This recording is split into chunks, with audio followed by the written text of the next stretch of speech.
Better Call Saul is a show that I had questions and concerns about going into season 4.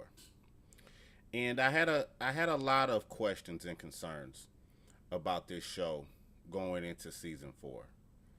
I didn't really know if it was living up to the shadow cast on it by its predecessor, Better Call Saul. But not only that, it wasn't really living up to its own potential. I thought that the show really wasn't living up to its own potential as far as the characters that had been established in Breaking Bad, and those characters being reprised in Better Call Saul.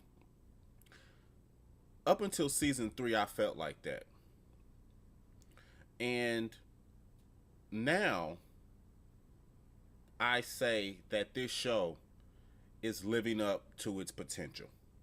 This season of Better Call Saul has lived up to the potential that this show can be. It's finally getting into a pace of storytelling that is similar to its predecessor. Stories that are unique to its predecessor but still as compelling. Storylines that are unique but still as compelling. And finally, I'm starting to get those Breaking Bad feels when I'm watching Better Call Saul. For those who do not know, I am the Black Guru. What I offer is sage wisdom. And this is the Breaking Bad, the Better Call Saul, Season 4, Episode 4, Review and Reaction Scope. Let's get right into it. What up, Quick Dog? Quick Dog, you said you don't want no spoilers. You might want to get up out of here. You might want to get, because I don't even understand what spoilers even mean. No spoilers even mean. I don't even understand the concept.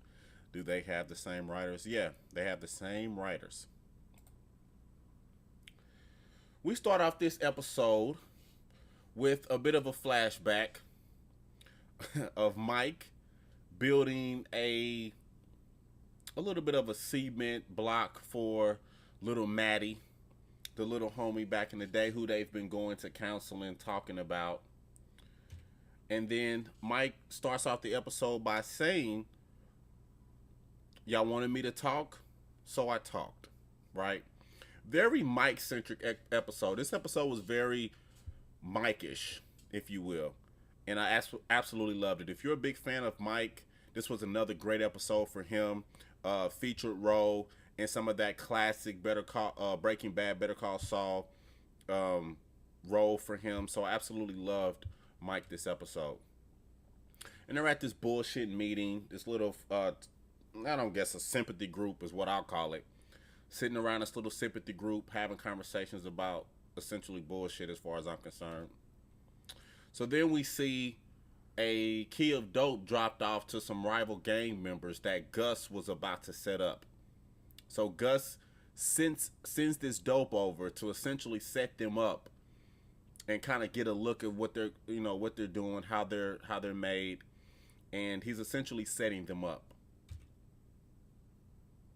By evidence, when the guy comes back to the car, he confirms to one of Gus' men that, the deal is done.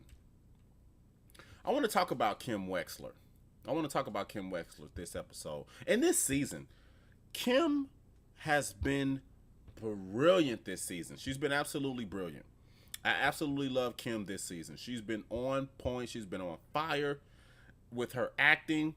I don't know if she's going to end up playing a bigger role towards the end of this season. I don't know, but it seems as if the actress is inspired.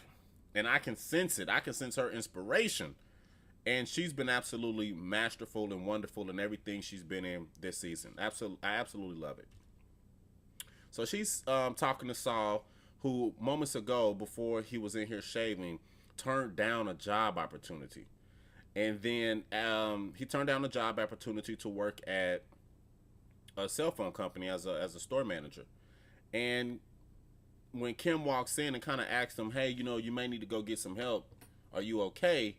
He suddenly changes his mind and he's like, oh yeah, no, I'm gonna take the job. And then he actually takes the job.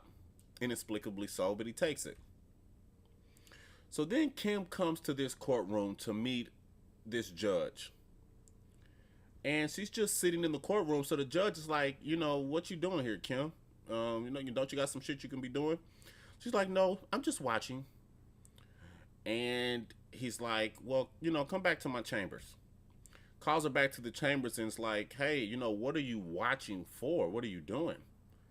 And then he tells this story of this case about this pregnant mother who gave birth to a child but had some brain damage during the procedure because of some malpractice by the doctor's office.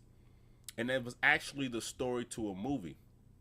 So then the judge says, hey, if you're trying to regain your passion for law, don't sit up in my courtroom and try to regain your passion. Because I deal with a bunch of bullshit. I'm not dealing with dream cases here. I'm dealing with a ton of bullshit. So you may not want to be here while and try to regain your passion. And Kim's all like, yeah. And then she brings her ass back to the fucking court. So I want to see what happens with that. Very interesting stuff. We see Mike meet up with his homegirl from the meeting, the little sympathy circle. She meets up with the homegirl from the sympathy circle, and he tells the homegirl, well, that guy that's at the sympathy circle? He's lying. He's a fucking liar. He's an absolute liar. And she's like, no, come on now. He's like, yeah, his stories don't match up. He's saying shit one week, the next week is something different, and his fucking stories don't match. He's a fucking liar. And she didn't believe him, so they made a bet. He said, I bet he has a tail. Every time he lies, he starts rubbing his wrist. And that's how you know that he's lying about her. And, old girl, she didn't really believe it, but she made the bet. She's like, bet, okay, we'll put some money on it. So they put $10 on it. So we see Jimmy start his job at the mobile store, but he's absolutely fucking bored because there's nothing to do. And that store is so fucking slow that it doesn't even make sense. That store is slow as shit, and he's bored as hell. He even calls the store owner and it's like, hey, can you move me to another store? Because this shit's so fucking boring here. And a bored Jimmy is never, that's never a good thing. If Jimmy's bored, something fucked up is probably about to happen. So then we cut back to Nacho. And we cut back to the twins. And what they're doing is they're going to set up. They're going to take this time to set up the people who Gus wants set up. What they want to do is get this rival gang out the area so they can take over the territory. So then Nacho's all like, yeah, that's them right there. We're going to, what we're going to do, we're going to come back tonight. I'm going to round up some guys and we're going to double back tonight and handle things. And y'all know the Salamanca twins. They're not, they don't believe in no rounding up. They don't believe in no come back tomorrow shit. They just hopped out and got busy. And straight started getting busy. These is two crazy motherfuckers. I'm telling you this now. These are crazy motherfuckers. So they hops out and gets busy. And they end up wiping out a whole fucking gang. And it's strange to me that, Hank, if I'm not mistaken, Hank ends up taking these two out by himself in Breaking Bad. So it kind of shows how badass Hank is that he took out both of these two by himself when an entire junkyard gang of criminals couldn't do so. And this is when Nacho kind of stepped to Gus. Nacho kind of stepped up to Gus and let Gus know, hey, I know what you're doing. I kind of know your plan. I kind of see what you're setting up right now. And I want to talk about Gus for a second this season. I was disappointed last season in how Gus was portrayed. Maybe it was done that way on purpose. I don't know. But this season, Gus has been more Gus-like to me. last season they showed more of the good side of Gus, the friendly face, the store owner, the community advocate. They showed more of the positive side of Gus. This season they're showing the dark side of Gus. They're showing the Gus that I know and love, the criminal element, the shadowy figure, and he's been very menacing and very shadowy this season. So I'm absolutely in love with that. I'm glad we got to see this Gus. It's part of the reason why I may be liking this season more than I've liked any other season before, is because we're finally seeing Gus as Gus. So Nacho kind of lets him know, hey, I'm kind of up on your plan, dude. I kind of know what's going on with you. And Gus is like, basically, mind your business, bitch. Mind your business, bitch. You know, get ready, clean yourself up, because I'm not done with you. So we circle back to the sympathy circle, and I want to talk about something that you guys may not notice. The way that a lot of these shots are done are very well. You know, I do a bunch of different reviews and I take screenshots, and the screenshots for Better Call Saul are always superior because the angles that they take, the way that they have the camera set up, some of the shots that they get are far superior than some of the other shows that I do. So we're all kind of sitting here, and we're kind of waiting to see if this asshole was going to lie. And sure enough, he starts talking about his wife that doesn't exist, starts rubbing on his wrist. He's a motherfucking lie. And Mike calls him out for that. Yeah, Mike calls him out for that. Because, they say, hey, Mike, do you have anything you want to say? He said, look, you don't want to hear what I got to say about this shit. No, we want to hear. He said, well, this dude's a motherfucking liar. He didn't cuss. That's me. I wish you would have said that. That would have been better. He said, this guy's a liar. There is no wife. There is none of that. He's making all of this stuff up. So then we cut to Nacho, who's crawled back into his father's home, all beaten down. His father was about to call 911. He told his father, hey, don't call the police. That's not a good idea. Or don't call the ambulance. It's not safe for either one of us. So I'm interested to see why he went home and what exactly he plans to do now that he's home. Then again, we get Mike snooping around Madrigal. Sounds like Magico, but anyway. He's snooping around, telling everybody what's going on. Telling everybody to get their shit together. And he's so nitpicky too. The temperature was like 3 degrees off and he called bullshit on that. He's so nitpicky with his little flashlight. I don't know why he's so nitpicky with his little bitty old flashlight, but anything that could be wrong, Mike's pointing that shit out. It's almost comical how he does this.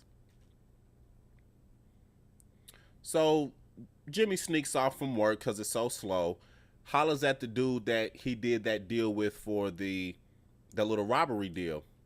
Come to find out that there was a bidding war for the item that was stolen, and it made way more money than he expected. Made a lot more money. So then Jimmy's like, hey, you could have kept this money and I wouldn't even have been, I wouldn't even have known. And he was like, nah, you came and got me, you know what I'm saying? So, the dude did right by Jimmy, because Jimmy did right by him by coming and getting him when he was in the jam while he was stealing the item. So he told Jimmy something interesting. He said, I'll give you a call. I don't have anything up right now, but if I do, I'll give you a call. He was like, well, call the vet. Don't call me. He said, new job, new phone. Very interesting line in tonight's episode. He says, new job, new phone, meaning anytime I do a new job, I use a new phone. He said, you never know who's listening. So Jimmy takes that as a marketing idea back to the mobile company. He takes that as a marketing idea. He's like, hey, I can use that shit for marketing. So he writes on the building, on the windows of the building, is the man listening? Get your privacy here with these phones. You think they do a spinoff for Gus? I think this is the Gus spinoff. So with that being said, it kind of goes to show that Jimmy is always concerned about criminals. That's what I gather from all of this. You see that, we understand later he becomes Saul Goodman as a criminal lawyer, but we see that he's always dealing with a criminal lifestyle. He's always slipping Jimmy. He's always in the game for the bad guy. And he's always kind of marketing his products and services towards unsavory people because that's kind of who he is at heart. So finally, we have a meetup. Gus tells Mike, hey, we need to meet up. We need to have a meetup. So Gus says, hey, don't you got some shit you want to tell me? Basically about Hector Salamanca. What's up, Mike? He said, you didn't tell me that you was working with Nacho to plant those pills. And he's like, yeah, I told you I wasn't going to kill him, but I ain't his bodyguard either. So meaning I ain't going to stop him from being killed either. So either way, like, I don't give a fuck. So Mike looks around. He says, hey, if y'all going to do something to Gus's henchmen. And then he says, oh, but they're not, though. Because you called me out here because you have a job you want me to do. So tell me what it is. And the episode ends right there. Another great episode, as far as I'm concerned. Another great episode of Better Call Saul. This season is really, really good. And I say that, but the premiere episode I didn't even like. I didn't like the premiere episode of this season. I was all on Twitter cussing this show the fuck out. I thought the premiere was entirely too slow, too mundane. I said, because I was already skeptical about this season. Because I wasn't really a big fan of season 3. I liked it. I didn't love it. And when I seen that slow-ass season premiere, I lost my fucking mind. But, man, did this shit pick up. Man, did they start turning the corner. And now they're to me, it seems as if they're at a faster storytelling pace. Things are making more sense. Things are settling in better. So, I'm really excited about where this season goes. All in all, I'll have to give this episode, I'm giving it like a good, strong 8.3. Only because how it ended, with Mike and Gus kind of having that bit of a not a confrontation, but it had a cliffhanger ending that was very compelling. A cliffhanger ending that was very compelling. Therefore, I want to give it a strong 8.3. Can't wait to see the follow-up. Can't wait to see where this leads between Gus and Mike.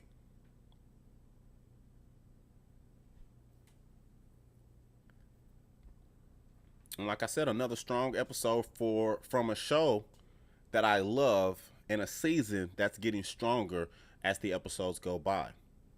For those who do not know, I am the Black Guru. What I offer is sage wisdom. Follow the Black Guru if you don't already, and keep those hearts flying. Follow the Black Guru on Instagram. The Black Guru on Instagram. Follow the Black Guru right here on Periscope. Follow the Black Guru on YouTube. Subscribe to the Black Guru on YouTube and visit www.shopguruhats.com to check out the latest Black Guru hats. I'll catch everybody on the flip side. One love.